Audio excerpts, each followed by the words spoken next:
Frères et sœurs bien-aimés en Jésus-Christ, que la grâce et la paix du grand Dieu de l'univers soient avec vous. Amen. Nous bénissons le Seigneur, soyez encore, qui donne notre opportunité. Donc, environ un mois de cela, donc, dis-moi, c'est pas tout ça, quelques jours, quelques semaines avant. Donc, nous étions ici à la grande foule. Nous avons adoré le Seigneur. Et je dis encore, nous sommes capables là pour commémorer un grand événement que le monde n'a jamais connu. C'est l'événement de la mort et de la résurrection de Jésus-Christ. C'est ce que nous venons faire ici. Alors, parce que Samuel a pris l'initiative donc de parler sur les 7 paroles de Jésus sur la croix. Parce que c'est assez important, c'est assez intéressant pour qu'on semaine comme ça, on semaine pareil, donc pour ne pas passer sous silence inaperçu. Mais au moment pour nous mettre grand accent sur lui, son semaine comme nous dit, comme semaine ça que le Seigneur, c'est bon nous, la vie éternelle. On lit Jean chapitre 19, les versets 28 à 30, et c'est dans verset ça que nous avons des dernières paroles.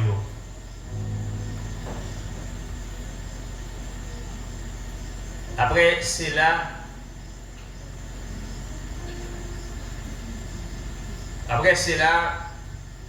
Jésus qui savait que tout était déjà terminé, dit, afin que l'écriture fût accomplie, j'ai soif. Il y avait là un vase plein de vinaigre. Les soldats ont rempli une éponge et l'ayant fixé à une branche d'hysope, ils l'approchèrent de sa bouche. Quand Jésus y prit le vinaigre, il dit, tout est accompli. Il baissa la tête, il rendit l'esprit, parole du Seigneur. Amen. Selon le témoignage de l'Évangile, le Sauveur a prononcé du haut de la croix 7 paroles d'importance capitale. Elle présente un magistral sommet des évangiles. La dernière semaine de la vie de Christ débute par un triomphe. L'entrée à Jérusalem au milieu des acclamations de la foule.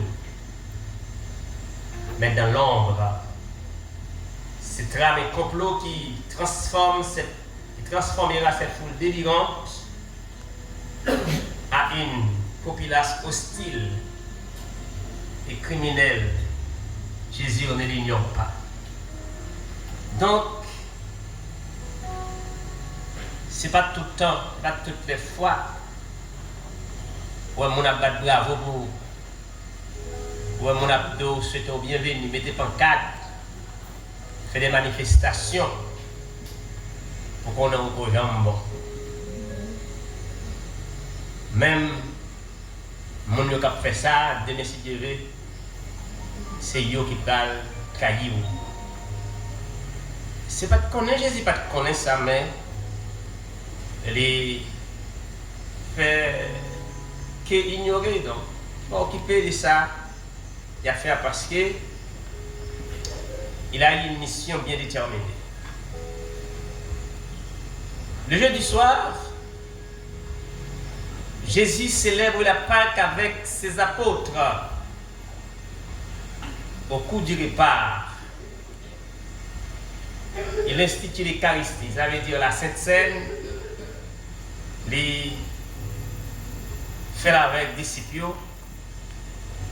et puis les baillot dernière recommandation à Zamilio. Et nuit ça là, la nuit ça déjà, Passion Jésus commencé. Douleur commencé, tracas commencé, misère commencé, agonie commencé dans le jardin de Gethsémani. Les procès et les chemins du calvaire mènent le Christ à la croix. Jésus, après l'arrestation, avant d'arriver à la croix, pour le temps de prononcer parole ça, Jésus te connaît 6 procès. Il te connaît 3 procès religieux et 3 procès civils. 3 procès religieux, ça va passer devant 3 tribunaux. Il passe devant Anne, il passe devant Caïphe, et il passe devant le Sanhédrin. Et Sanhédrin, c'est le plus gros tribunal que les Juifs ont gagné pour juger les gens. Mais, il a envoyé Jésus, by tribunal civil. Jésus a connaître 3 procès civils, mais probablement devant 2 tribunaux.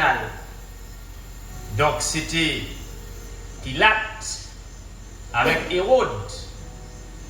Alors que vous avez Jérusalem qui c'est en ville, en plein main, mais il était divisé en deux parties. Pour qui ça? C'est parce que Rome était divisé en 2 parties. Donc même avant l'époque ça, tu as gagné Rome occidental et tu as gagné Rome oriental. Donc par le fait que l'Empire romain était scindé, était divisé en 2 parties, eh bien Israël qui a une colonie romaine, donc il était également, il y a 2 gouverneurs là-dedans. C'était Pilate avec Hérode. Et vous voyez Jésus bail. Pilate reconnaît l'innocence de Jésus. Donc, fait dilatoire, il voyait le bail Hérode, malgré Hérode pas de amis dans l'époque là, mais il était obligé de réconcilier donc, pour chita sur la fête du Christ. Et Hérode, après le fin de juger le tout, donc pour peut-être raison personnelle, il tournait voir le bail Pilate. Et pour Pilate, tu es capable donc exécuter crucifixion.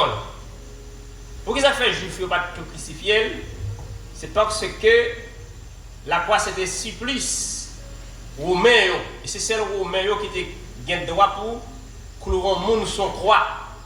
Mais c'était plus gros criminel, plus gros bourreau, plus gros assassin, plus gros brigand, plus gros bandit qui était gagné, tant que bandit nous gagnons aujourd'hui. Donc c'est des hommes qui ont mérité pour prendre son croix parce que c'est des criminels notoires qui ont eu. Eh bien, puisque je ne suis pas capable de crucifier Jésus, eh bien, vous voyez dans le procès religieux, donc pour être capable d'exécuter crucifixion. Donc, comme ça, procès a mené Christ à la croix.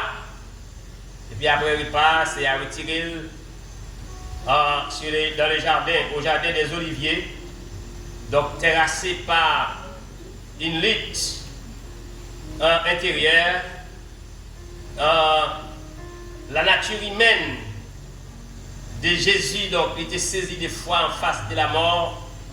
Jésus priait, les hommes l'abandonnent, Jésus prie, les hommes l'abandonnent, les apôtres d'hommes.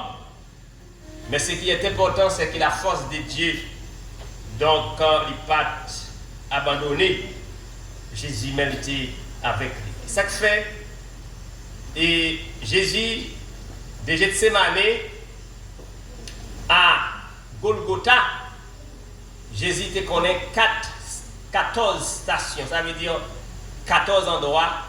Il était arrivé. Tant qu'on aurait, dans le moment où ça a tant hier, dans le chemin de croix, ou du moins quelqu'un qui a clôturé, l'église catholique a clôturé, après, chaque fois qu'on passe au petit cap, ou un fleur, ou un ceci, etc.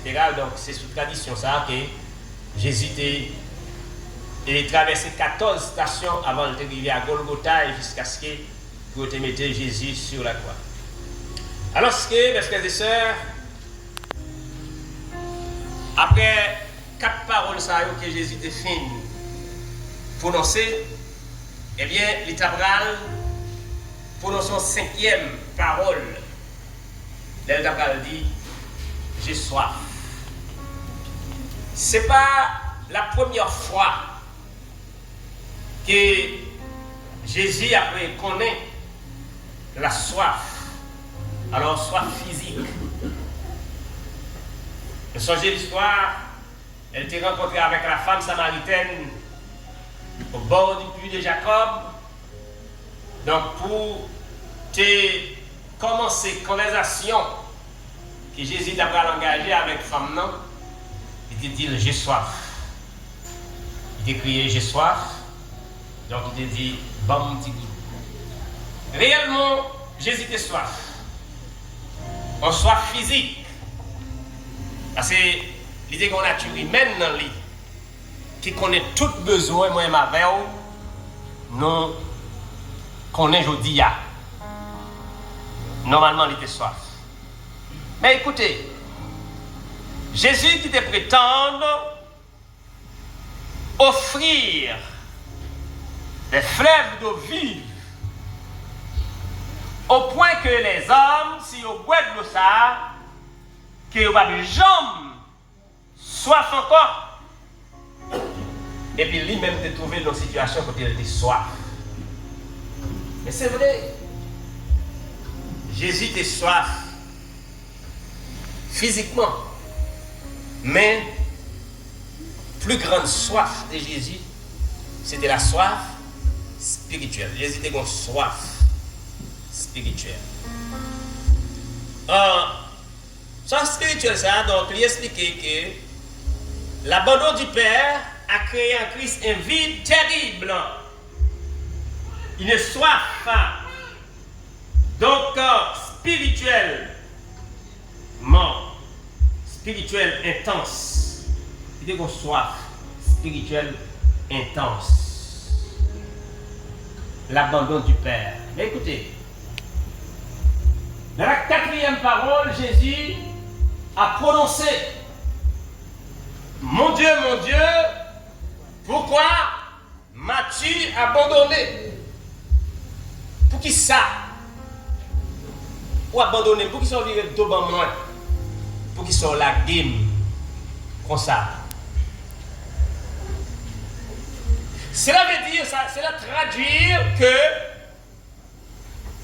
immédiatement, ou perdu relation avec bon Dieu, immédiatement, bon Dieu virait de bas, eh bien, ou on soif dans la vie.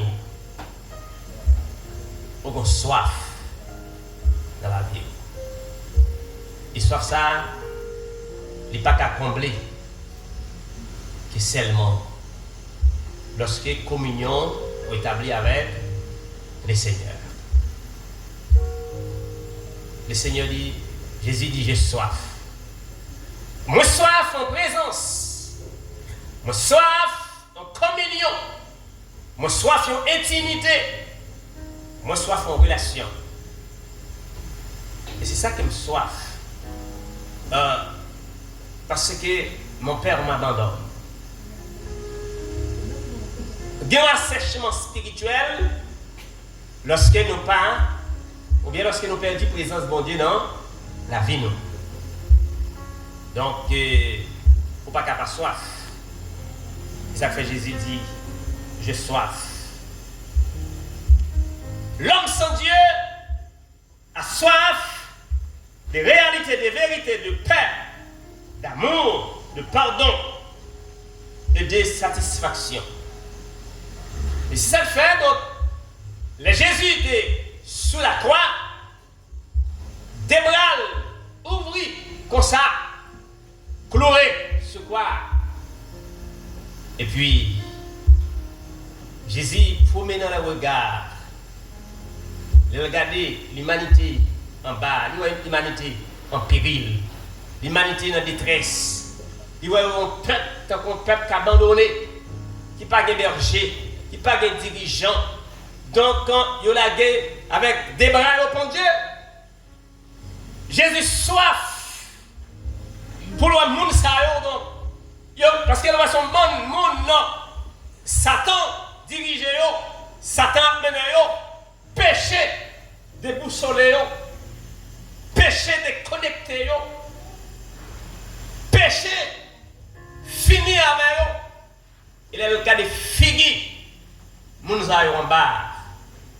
Il dit, me soif en vérité pour eux, en réalité pour eux, me soif la paix pour eux, me soif l'amour, me soif le pardon, me soif la satisfaction. Et ça fait, du haut de la croix, Jésus a crié,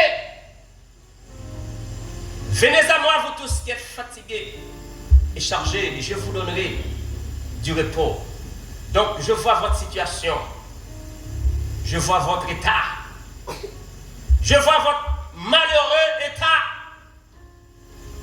Venez à moi.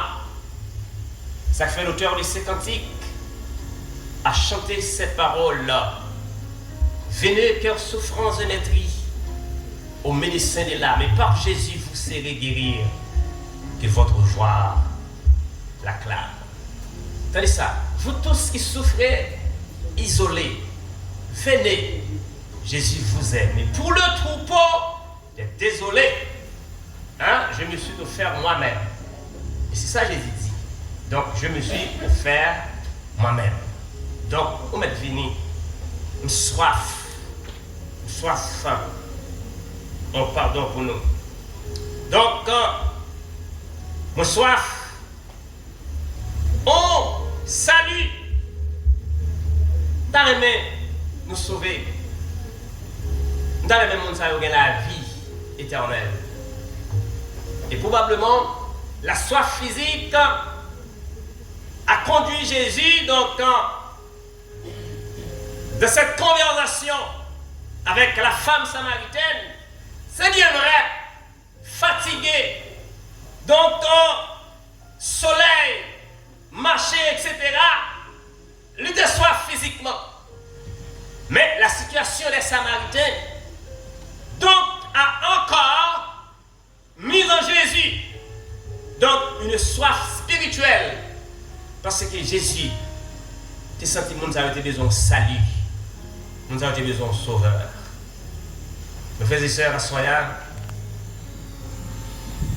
soif Jésus a. Donc, c'était pour moi ma verre. Il voulait nous sauver, il voulait nous gagner la vie éternelle. Il dit, j'ai soif. Soif. Pour me donner ensemble avec moi. Pour me donner nos chita ensemble avec moi. Au lieu de nous dire clouer, au lieu de dire la Barabbas, clouer Jésus.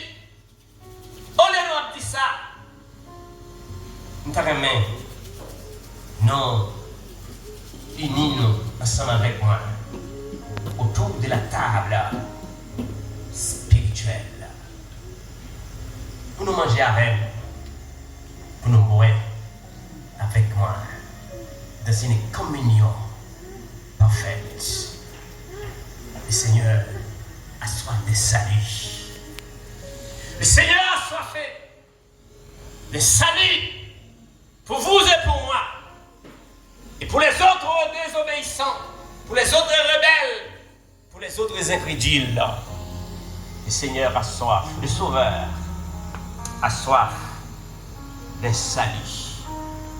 Il te voulait également pour nous donner la vie ça qu'il a prôné.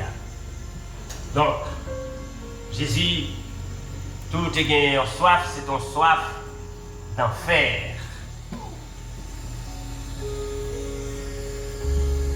L'une des caractéristiques de l'enfer, c'est la soif. Ainsi, les perdus, dans le séjour des morts, souffriront de soif. Ils diront, j'ai soif. Là, Jésus dit, j'ai soif, mais on soif d'enfer. Ça veut dire que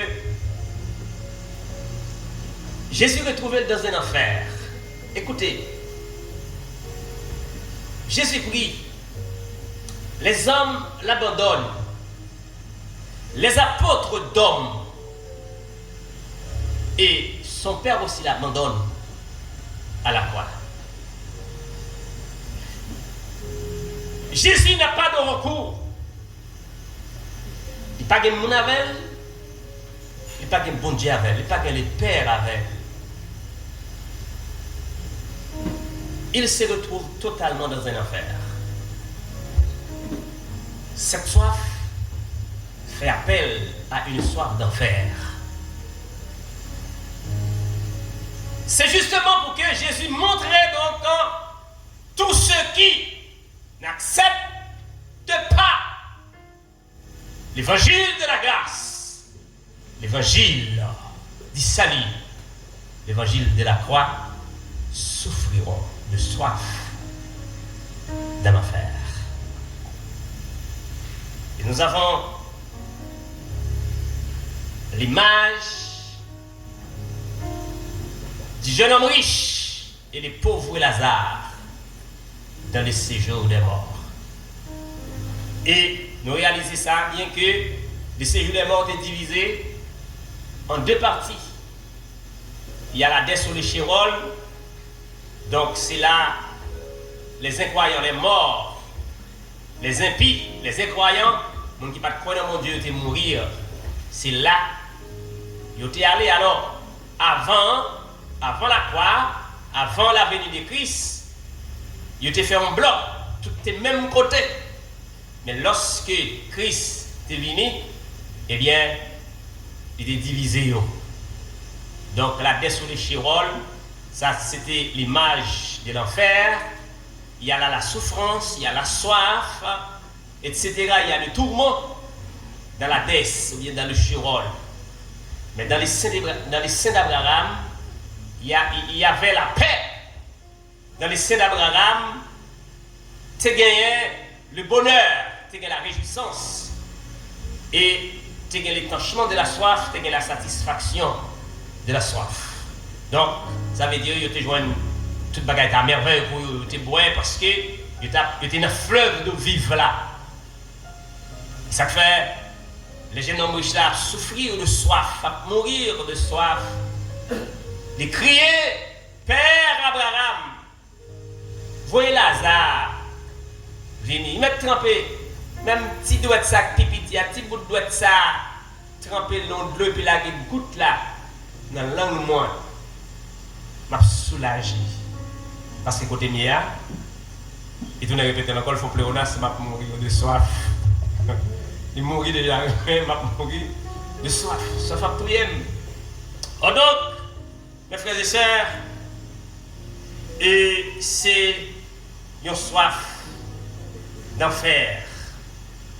Oh donc je soif, cette parole implique en fait une prière.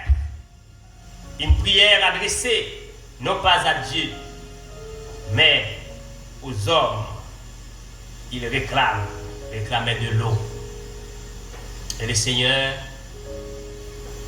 n'a pas adressé prière ça à bon Dieu, mais il a adressé à monde. Il a réclamé de l'eau pour le boire. Au lieu de l'eau, il a le vinaigre. C'est ce que Jésus a dit. Donc, heureux pour le monde qui baille, même à monde qui a même à pipitia, on fait de fête, la bien récompense dans le ciel là. Mais Jésus a refusé l'envers de l'eau. Au lieu de l'envers de l'eau, il a vinaigre. Et vinaigre là a toute signification. Donc, mais les défis, etc. Mais sont calmement au deuxième bail Jésus. Donc, d'une part, c'est pour te rendre le départ de son existence plus amer. Donc, cette figure de vinaigre, c'est pour rendre l'existence, le départ de son existence plus amer. Et deuxièmement, donc, c'était pour ballon calmant, au moins pour le pas souffrir trop. Et souffrance là, c'était pour Jésus, c'est un médicament, parce qu'il faut te souffrir, il faut te mourir pour l'humanité est capable de la vie. Et après, il était fin. Alors le pape voulait boire vinaigre là, mais il prend une éponge là, il faut l'embauche. Et après Jésus fin prend vinaigre là, et puis il dit tout est accompli. Mot grec, tout est accompli ça, hein? C'est tetelestai, qui signifie c'est fini, c'est entièrement fini. Cela sera toujours fini. Donc, ça finit. Jésus, dans tout est accompli ça, il dit que, il dit, terminé, achevé. Ça veut dire, tout ça, nous te bien pour me deviner faire. Mission accomplie. Travail moi terminé. Tout ça, nous devons besoin de réaliser sous terre. Eh bien, tout fini. Mes frères et sœurs, donc, c'est tetelestai pour Jésus. Les péchés donc qui te rendent monter la croix, mettons un bout à ça. Je finis avec l'histoire ça. Mes frères et sœurs, je finis avec l'histoire ça. Je dis, oh, non, Hébreu 2,14 là, Colossiens 2,14 bien entendu, il dit que Jésus lit, bon, je vais ça pour les conférences.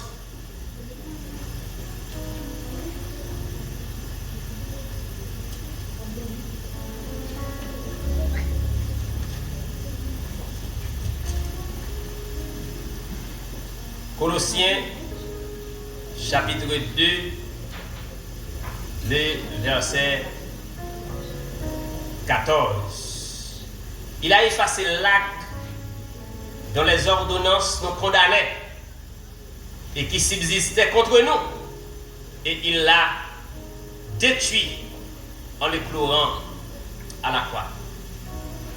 Et Jésus, donc, il va à la croix, il ça le fait, il effacer à ordonnance que Satan te signe, que les péchés signent, donc l'acte de notre condamnation. Et le Seigneur monter la croix juste pour mettre un bout dans ça. Et c'est ça qui va le permettre de prononcer tetelestai. Il dit que il fait ça pendant cloué à la croix. Ils prennent tous deux les péchés et les destructeurs du péché. Et Jésus est péché, et Jésus qui s'est destructeur péché à tous les dépendent sous quoi? Péché à clouer. Jésus sous quoi?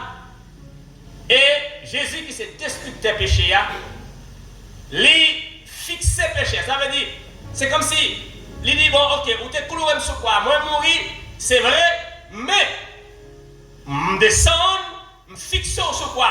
Ça veut dire me clouer et ou pas descendre encore, ou pas de pouvoir sur petit noyau encore. Donc, il détruit le péché pendant que le clouer sur quoi? Il fixe sur quoi?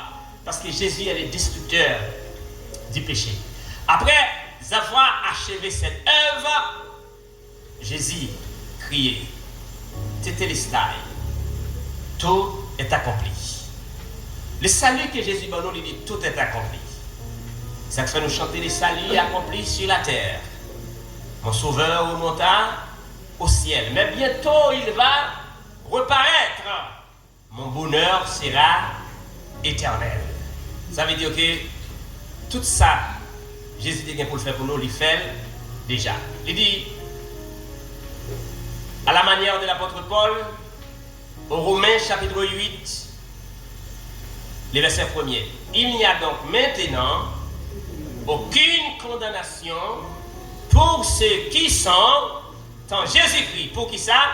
Parce que tout est accompli pour la libération du monde qui croit dans Jésus. Tout est accompli.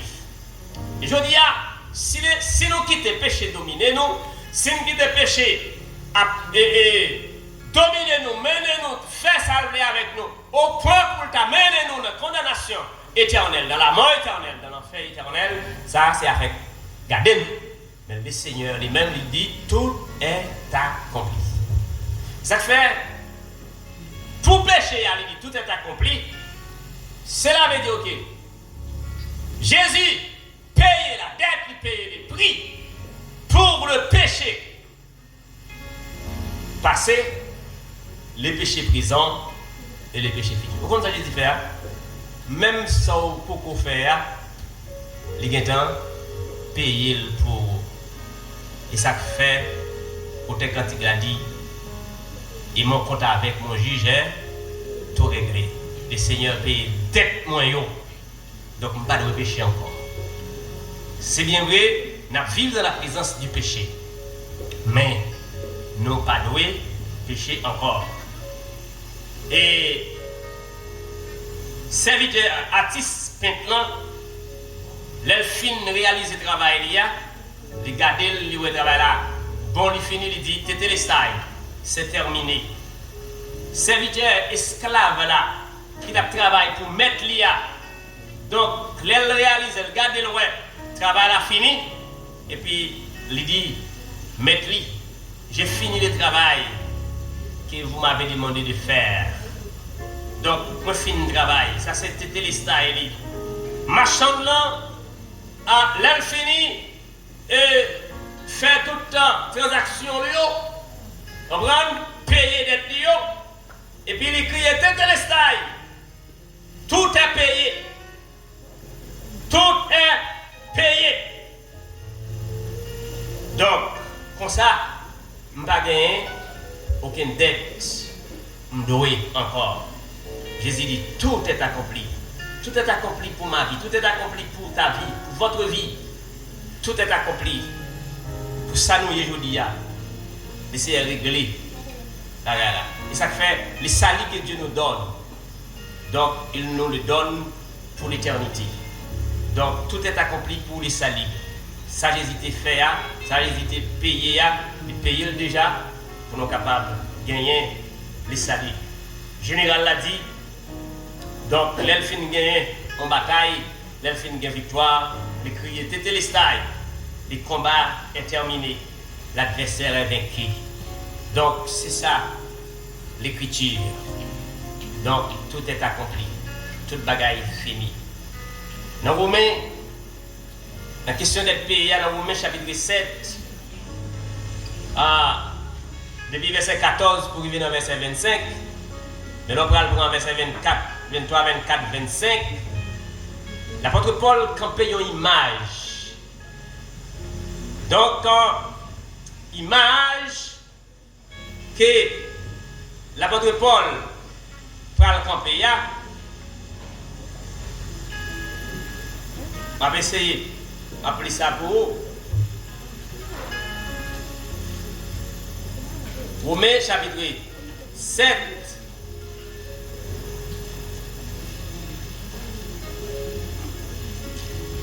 Regardez ça, l'apôtre Paul dit.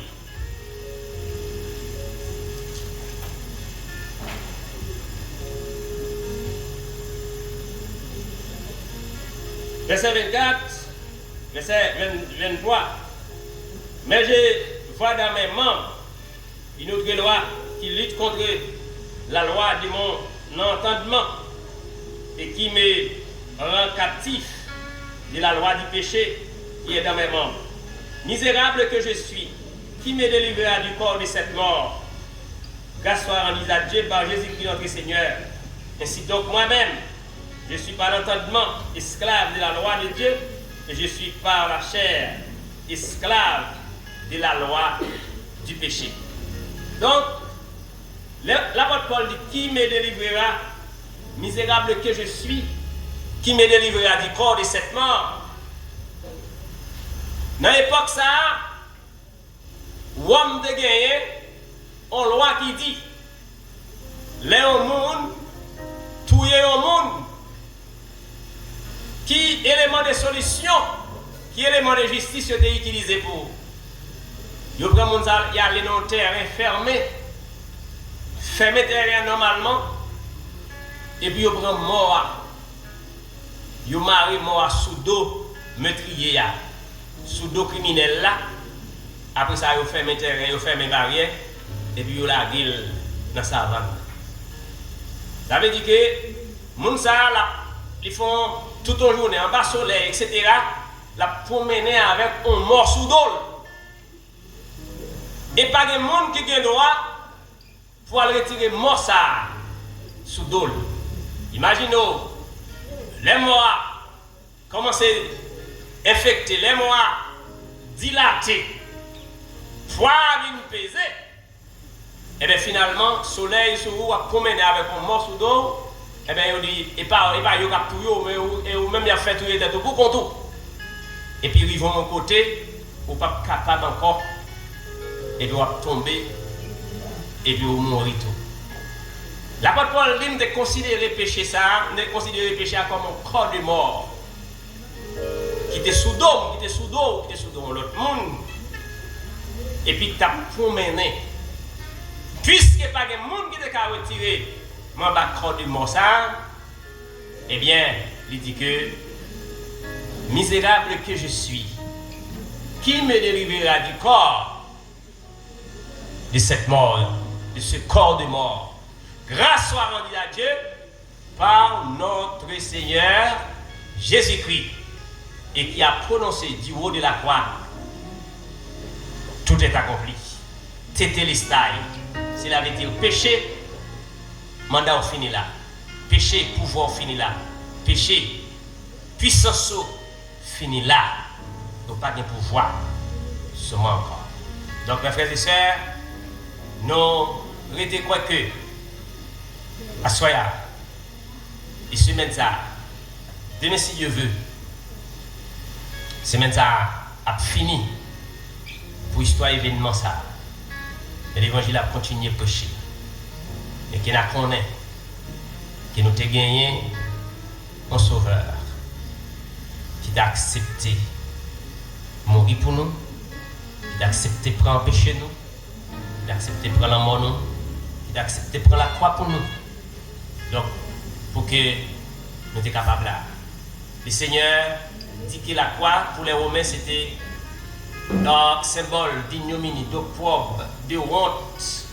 Parce que c'était malfecté, gros brigues, etc. étaient cloués sous la croix. Mais Jésus, il a monté la croix, il transformé.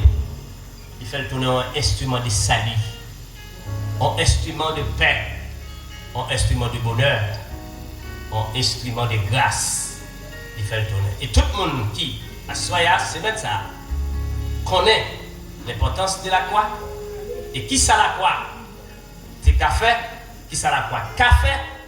Eh bien, mettez-vous dans bonne disposition. Et puis pour recevoir tout le temps. Donc, quand l'édification de la croix, elle est ça, nous va dire. Donc, longtemps, moi, j'ai été dans l'orgueil. Je me rends compte, Seigneur, je t'ai crucifié. Je me connaissais pour moi sans le coller. Soir, calvaire. Toute grâce, bon Dieu, c'est Jésus t'es pas moi toute. Non, moi qui t'ai troublé, joint, qui côté, soir, calvaire, que le Seigneur vous bénisse.